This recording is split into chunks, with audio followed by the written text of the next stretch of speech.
नमस्कार, प्रणाम। मैं राम समाधिया एक बार फिर से हाजिर हूँ एक और सच्ची क्राइम की घटना के साथ में। उम्मीद है कि आप सभी लोग अच्छे होंगे, स्वस्थ होंगे। यदि आपने चैनल को सब्सक्राइब नहीं किया है तो प्लीज कृपया करके चैनल को सब्सक्राइब कर लीजिए, जिससे कि कहानियों का सिलसिला यूं ही चलता रहे। ये कहानी बड़ी खौफनाक भी है और बड़ी दर्दनाक भी है।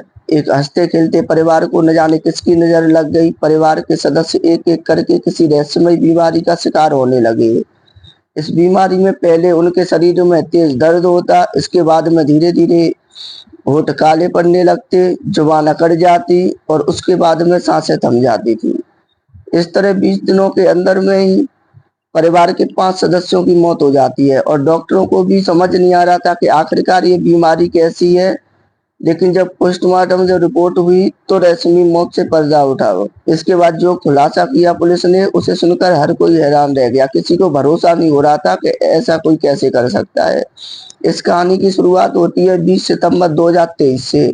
महाराष्ट्र के गढ़चिरौली जिले के अहेरी तहसील के महागांव में रहने वाले शंकर कुमारे और उनकी पत्नी विजया कुमारे की तबीयत अचानक खराब होती है। दोनों को सिर से लेकर पैर तक बेहद दर्द की शिकायत थी। तो बहुत ही ज्यादा तेज दर्द हो रहा था। दोनों को अहेरी के एक हॉस्पिटल में दिखाया जाता है, लेकिन जब वहां शुरुआती इलाज के बावजूद उनकी तबीयत में कोई सुधार नहीं हुआ तो फिर घर वाले उन्हें लेकर के चंद्रपुर गए। अब वहां भी उनकी तबीयत ठीक नहीं हुई। आखिरकार नागपुर के हॉस्पिटल में 26 सितंबर को शंकर कुमारी की जान चली गई। परिवार के लोग अभी इस सदमे से उबरे भी नहीं थे कि तब तक शंकर की पत्नी विजया कुमारी ने भी दम तोड़ दिया।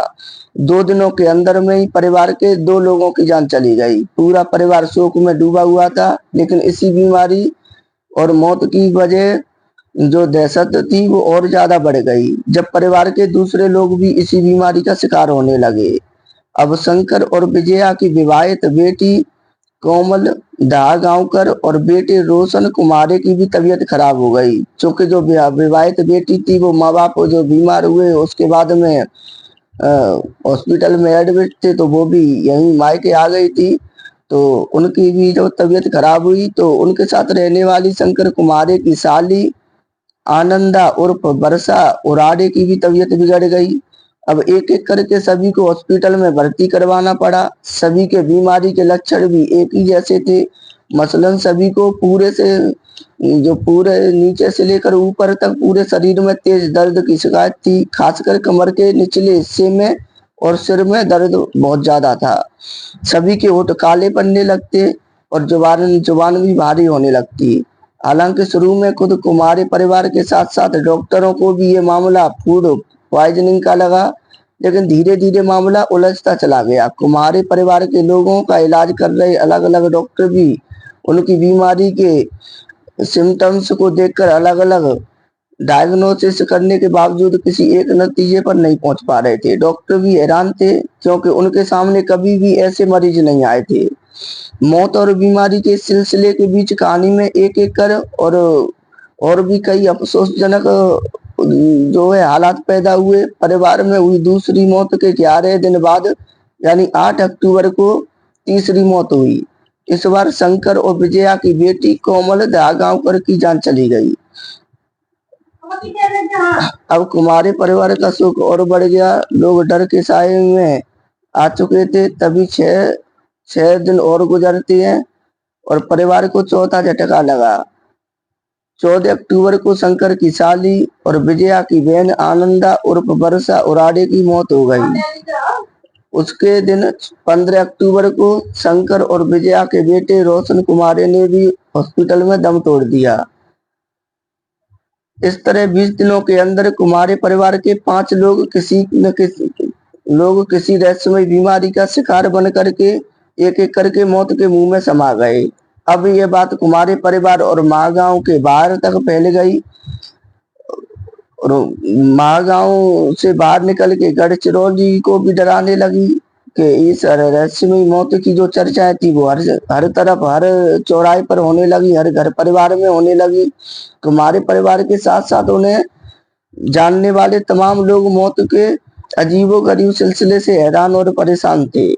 कि कुमारी परिवार को लेकर और भी चौंकाने वाली जानकारियां सामने आती हैं। पता चलता है कि कुमारी परिवार का सबसे बड़ा बेटा सागर कुमारे, जो काम के सिलसिले में दिल्ली में रहता था, वो भी बीमार है। उसे भी बीमारी के कुछ वैसे ही लक्षण थे जैसे कि परिवार के दूसरे लोगों को है। असल में वो अपने माता पिता की मौत की खबर मिलने पर सागर दिल्ली से चंद्रपुर पहुंचा था और वहां माता पिता के अंतिम संस्कार और क्रियाक्रम में भाग लिया। और उसके बाद में काम के लिए वो फिर से उसे दिल्ली आना पड़ा। और जब वो दिल्ली वापस आया तो उसकी यहाँ पे आकर के हालत बिगड़ गई। अब इतनी बिगड़ गई कि उसे दिल्ली के ही एक हॉस्पिटल में भर्ती होना पड़ा। अब इधर शंकर और विजया की भी तबीयत बिगड़ने के बाद जो ड्राइवर अपनी कार में दोनों को अहेरी के हॉस्पिटल में लेकर के गया था, उस ड्राइवर राकेश मडावी की भी हालत काफी खराब हो गई। अब ड्राइवर राकेश मडावी को भी अपने जान के लिए चंद्रपुर के एक प्राइवेट हॉस्पिटल में भर्ती होना पड़ा। ठीक इसी तरह अपनी बीमारी जो रिश्तेदारों की मदद के लिए किसी दूसरे जगह से चंद्रपुर पहुंचने वाले शंकर कुमारे की साली, उसका एक लड़का भी रहस्यमय तरीके से बीमार हो जाता है। अब उसे भी हॉस्पिटल में भर्ती होना पड़ता है। इस पूरे जो है एपिसोड में एक गौर करने वाली बात यह भी थी कि कुमारे परिवार के वही लोग बीमार पड़ रहे थे या मारे जा रहे थे जो गढ़चिरौली में रहते थे या वहां गए थे। परिवार के ऐसे सदस्य जो गढ़चिरौली से दूर थे, उन्हें ना तो किसी बीमारी का असर हुआ और ना किसी की जान गई। यानी गढ़चिरौली के उस मकान में या कुमारे परिवार में कुछ तो ऐसा जरूर था जो लोगों को बीमार कर रहा था। एक साथ एक ही परिवार में 5 लोगों की मौत हुई, ये कोई मामूली बात नहीं थी। और वो भी तब जब परिवार में किसी को कोई पुरानी बीमारी भी नहीं थी। इन 5 मौतों ने न सिर्फ महागांव में बल्कि आसपास के पूरे पूरे इलाके में सनसनी फैला दी। इन मौतों को लेकर के चर्चाओं का बाजार गर्म हो चुका था। खास करके लोग इन मौतों के पीछे जो है काला जादू यानी अंधश्रद्धा वाली बात कर रहे थे। जैसे अमूमन हमेशा हर जगह ऐसा होता है। अभी चुरू जिले के राजस्थान में वैशाली गांव में भी ऐसा ही देखने को मिला। लेकिन यहाँ पे भी जो असली कातिल था बेटों का पिता ही निकला और वो पुलिस की गिरफ्त में भी आ चुका है। अब इन मौतों से गढ़चिरौली पुलिस के भी कान खड़े हो गए। इसी बीच पुलिस को नागपुर से मारे गए लोगों की मेडिकल रिपोर्ट मिली तो उसका शक और भी गहरा गया।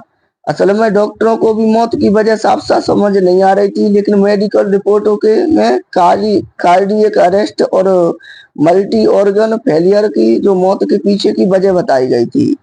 लेकिन एकाएक इतने लोगों के एक साथ ऐसे कैसे हुआ, एक बड़ा सवाल था। लिहाजा पुलिस ने जांच शुरू कर दी।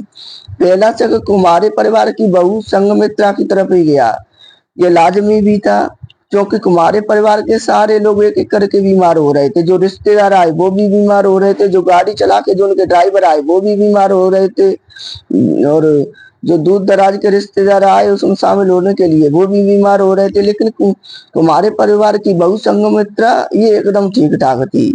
अब पुलिस ने पूछताछ के लिए बुलाया तो फिर राज खुल गया। संघमित्रा ने पहले तो पुलिस को धोखा देने की कोशिश की, लेकिन सबकी बीमारी और अपनी तंदुरुस्ती के सवाल पर वो फंस गई। उसने ससुराल वालों की मौत के पीछे अपने होने की बात तो मानी, लेकिन यह कह करके सबको चौंका दिया कि इस साजिश में उसकी एक मामी रोजा राज टेके भी शामिल थी, राम टेके। और उसकी मामी रोजा की कुमारे परिवार से लेकिन ऐसी क्या दुश्मनी थी? आखिरकार उन्होंने कुमारे परिवार की जान लेने के लिए ऐसे कौन से जहर का इस्तेमाल किया जिससे अब तक मौत की वजह साफ नहीं हुई और एक एक करके लोग मारे जाते रहे। ऐसा अजीबोगरीब जहर उन्हें मिला कहाँ से? क्या इस कत्ल में सिर्फ वही दोनों शामिल है या फिर इनके पीछे किसी और का भी हाथ है? अब पुलिस को इन सारे सवालों के जो है जवाब चाहिए थे, तो फिर कोशिश शुरू की गई। तो गढ़चिरौली पुलिस ने संघमित्रा और रोजा को हिरासत में ले लिया और संघमित्रा से पूछताछ करने पर पता चला कि उसने कुमारे परिवार के बेटे रोशन से जो शादी की वो अपने घर वालों की मर्जी के खिलाफ जाकर के लव मैरिज की थी। अब संघमित्रा की शादी से उसके माता पिता इतने दुखी हुए कि उन्होंने खुदकुशी कर ली। लेकिन इधर शादी के बाद संघमित्रा को ससुराल में रोशन और उसके घर वाले परेशान करने लगे, उसे ताने देने लगे, जिससे वो सभी जो थे वो जिससे ये सभी से खार खा करके बैठी हुई थी। अब उन सभी से बदला भी लेना चाहती थी। दूसरी ओर जो उसकी मामी रोजा रामटेके का कुमारी परिवार से जमीन को लेकर के झगड़ा चल रहा था, जो पहले से ही चला आ रहा था। अब महागांव में ही एक जमीन के हिस्से पर कब्जा करने के लिए वो कुमारी परिवार को के जो लोग थे उन्हें रास्ते से हटाना चाहती थी। ऐसे में जब दोनों एक दूसरे से कुमारी परिवार को लेकर के उनके मन में पल रही नफरत की बात जब सामने आई, जो तो फिर दोनों ने मिलकर ही कुमारी परिवार को ठिकाने लगाने की साजिश रच डाली। अकोला से आने वाली संघमित्रा ने एग्रीकल्चर साइंस को लेकर के पढ़ाई की थी और वो टॉपर थी। अब इसी वजह से उसे कई किस्म के जहर की और कीटनाशक वगैरह वगैरह की अच्छी खासी नॉलेज थी। उसे ये अच्छे से पता था कि आर्सेनिक जैसा हैवी मेटल इंसान को बीमार करने के साथ साथ मौत के मुंह में तो पहुंचा देता है, लेकिन चूंकि ये रंगहीन और गंधहीन होता है तो इसे किसी को खिलाने पिलाने पर उसे इसकी भनक तक नहीं होती और इसे वो आसानी से किसी को कभी भी खिला सकती है। तो जो लोग कुमारी परिवार की मदद के लिए पहुंचे उन्हें भी वो वही जहर जो है मिला करके खाना या पानी में दे दिया करती थी, जिससे बाकी के लोग भी बीमार होने लगे। फिलहाल पुलिस ने दोनों को गिरफ्तार करने के साथ साथ रोजा के पति प्रमोद रामटेके को भी हिरासत में ले रखा है। अब पुलिस उसकी भी खैर भूमिका की जांच कर रही है। खैर अभी खैर ये सभी के सभी ये इसका पति और ये दोनों ही ये जो है सलाखों के पीछे है और उम्मीद है कि इन्हें जो है कड़ी से कड़ी जो है सजा मिलेगी। तो एक वाकई में काफी ज्यादा खतरनाक और खौफनाक स्टोरी है कि एक लड़की जो कहीं ना कहीं अपनी मर्जी से और लव मैरिज करके जिससे प्यार करती थी उसके घर में आई और बाद में इसने उसी के पूरे फैमिली और यहाँ तक कि इसने उसके रिश्तेदारों को भी नहीं बख्शा जो कि इसकी फैमिली के मौत के बाद वहां पर आए थे। तो ये वाकई में ऐसे लोग वो समाज के लिए बड़े ही खतरनाक होते हैं और उम्मीद यही है कि कभी भी ये जेल से बाहर ना आए, खैर आएगी भी नहीं। तो खैर आप सभी लोग भी सचेत रहें, सावधान रहें। फिर से मिलते हैं एक और किसी सच्ची क्राइम की स्टोरी के साथ में, तब तक के लिए जय हिंद जय भारत।